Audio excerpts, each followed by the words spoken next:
여러분 제가 아까 이런 얘기를 했죠. 똑같은 아이템으로 창업을 해도 똑같은 아이템으로 똑같은 자리에서 창업을 하는데 누구는 1억을 들여서 창업하고 누구는 5천만 원만 들여서 창업할 수도 있습니다. 왜 그게 가능한지 제가 여러분에게 실제 사례를 하나 보여드릴게요. 실제로 어떤 사례가 있냐면 김치찌개 전문점을 강남에다가 창업을 하는데 5천만 원만 들여서 창업을 한 사람이 있습니다. 모든 비용을 포함해서 점포 보증금, 권리금, 인테리어 모든 걸 포함해서 5천만 원으로 창업을 했습니다.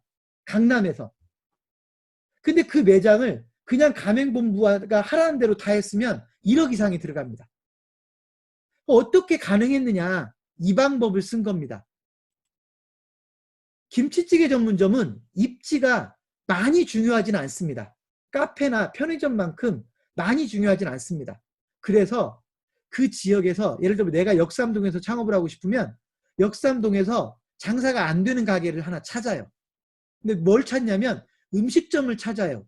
왜냐하면 바꿀 거기 때문에. 써먹을 걸 그대로 써먹기 위해서 음식점 중에 장사가 안 되는 데를 찾아요. 그리고 나서 그 가게를 김치찌개 전문점으로 바꾸는 겁니다. 그러면 주방 설비 비용 절약되죠. 인테리어를 하더라도 최소한의 범위에서 인테리어를 하죠. 권리금, 장사가 안 되는 가게를 인수했으니까 권리금 거의 안 들어가거나 조금만 줘도 되죠. 장사가 안 되니까 월세나 이런 데도 그렇게 비싸지는 않겠죠. 이런 데를 인수를 합니다. 그리고 이 인수를 해서 그 가게를 김치찌개 전문점으로 바꿔서 5천만 원에 창업을 한 겁니다.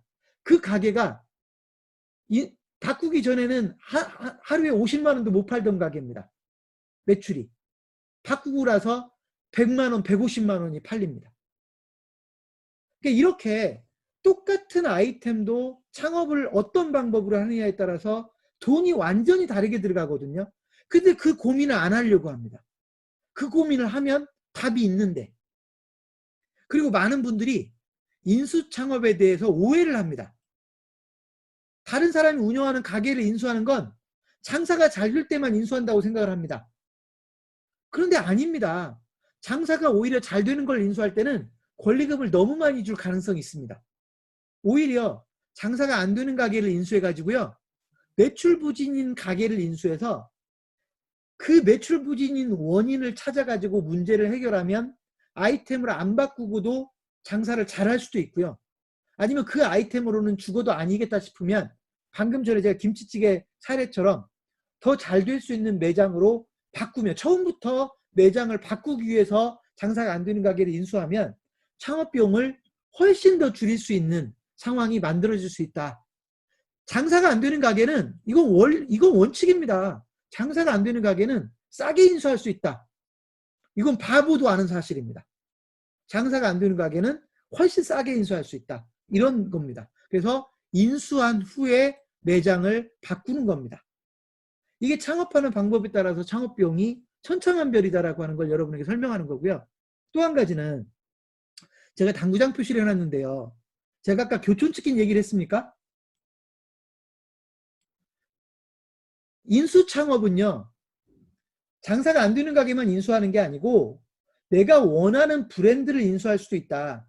자, 예를 들어서 제가 오늘 오전에 교촌치킨 창업하고 싶다고 전화를 받았다고 그랬죠. 그분이 울산에다가 교촌치킨을 하겠다고 합니다. 하고 싶답니다. 그래서 내줄 수 있는지를 궁금해합니다. 가맹본부한테 물어봐야겠답니다. 그런데 다행히 이분이 그 지역에 자기가 창업하고 싶은 지역에 교촌치킨 다른 가맹점이 없으면 창업을 할 수가 있겠죠. 하지만 이미 교촌치킨이 그 지역에 매장이 있으면요. 매장을 못 내는 겁니다.